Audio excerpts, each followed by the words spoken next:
Women move bricks. Christine spent months photographing the brick kilns of India and Nepal.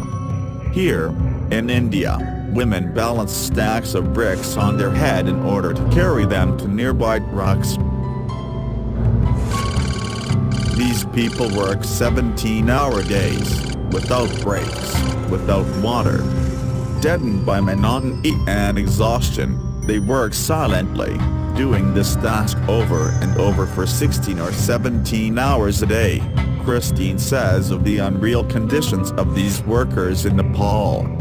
There were no breaks for food, no water breaks, and the severe dehydration made urinating pretty much inconsequential. Children work in unbearable heat. Children are put to work, too. Here, a child stands in a kiln in Nepal. So pervasive was the heat and the dust that my camera became too hot to even touch and ceased working. Christine said of her experience there. Every 20 minutes, I'd have to run back to our cruiser to clean out my gear and run under an air conditioner to revive it, and as I sat there, I thought, my camera is getting far better treatment than these people.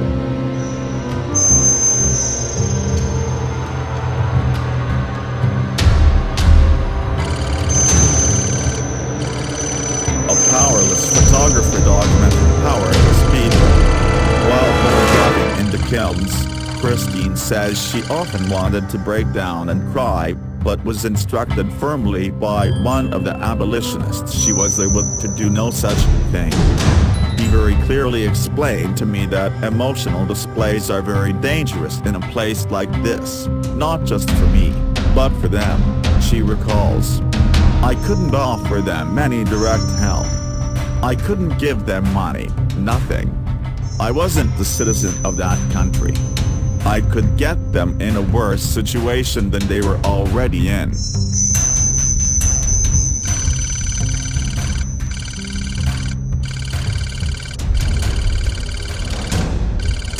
Children carry stones down mountains.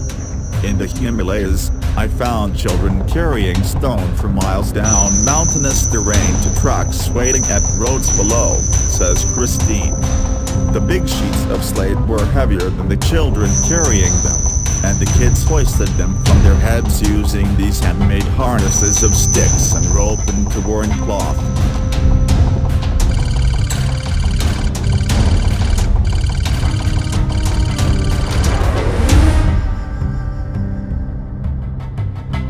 A family portrait in Technicolor.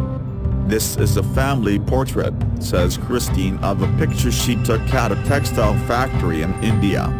The dyed black hands are the father, while the blue and red hands are his sons.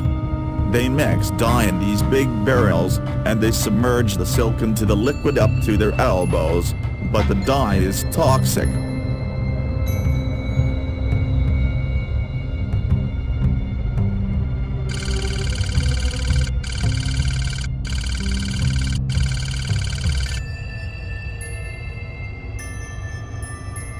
The currency of Lake Volta, fish.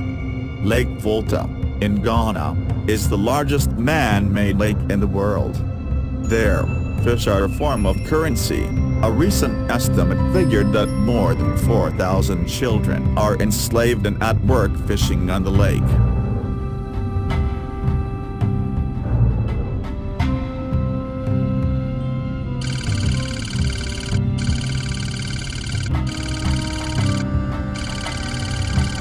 Children taken, trafficked, vanished.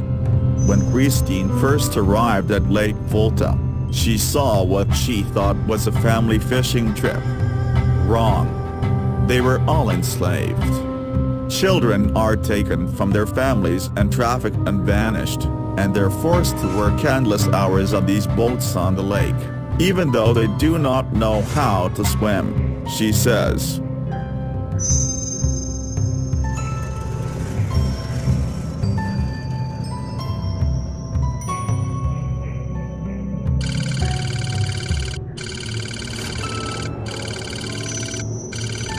Meet Kofi, who survived slavery. This is Kofi, who was rescued by free the slaves from one of these fishing villages. Kofi is the embodiment of possibility, says Christine. Who will he become because someone took a stand and made a difference in his life?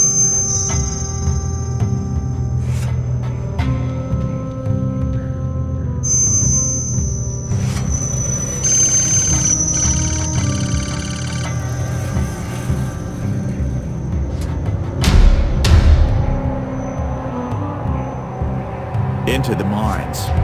These miners are enslaved in a mine shaft in another part of Ghana, says Christine. The shafts are up to 300 feet deep, and they carry out heavy bags of stone that later will be transported to another area where the stone will be pounded so that they can extract the gold.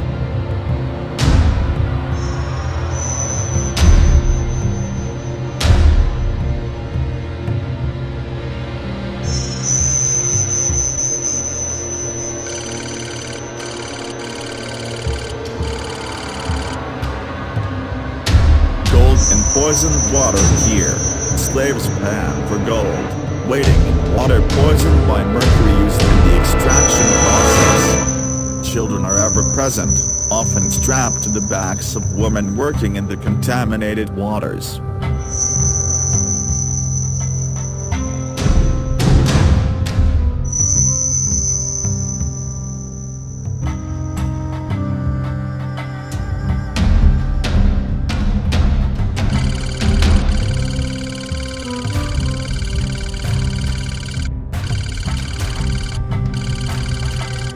These men are not as powerful as they seem. At first glance, the pounding site seems full of powerful men, says Christine.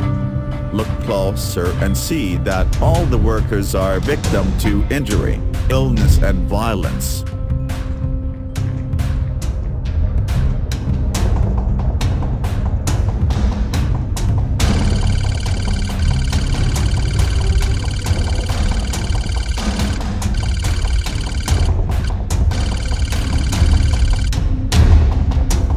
The toll of being underground for 72 hours straight. More miners in Ghana. I remember looking into their tired, bloodshot eyes, says Christine. Many of them had been underground for 72 hours.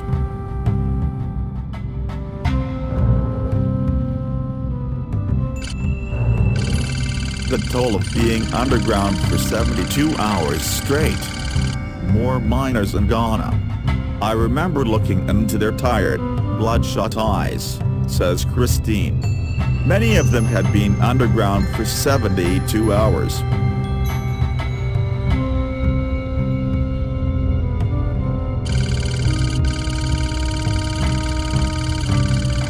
Slavery is not only a developing world problem.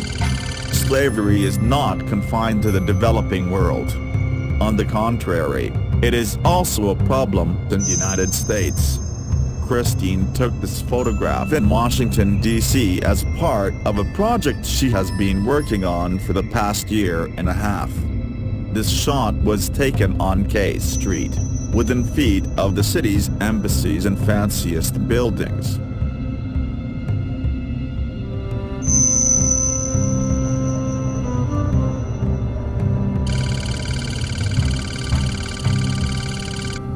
A survivor of human trafficking. This woman was trafficked for sex, but has since found a way out of the trade. One of the survivors I met had been trafficked from a middle-class shopping mall, says Christine. Traffickers build up trust over a few weeks and then pounds, taking even young girls over state lines to sell them in Atlantic City.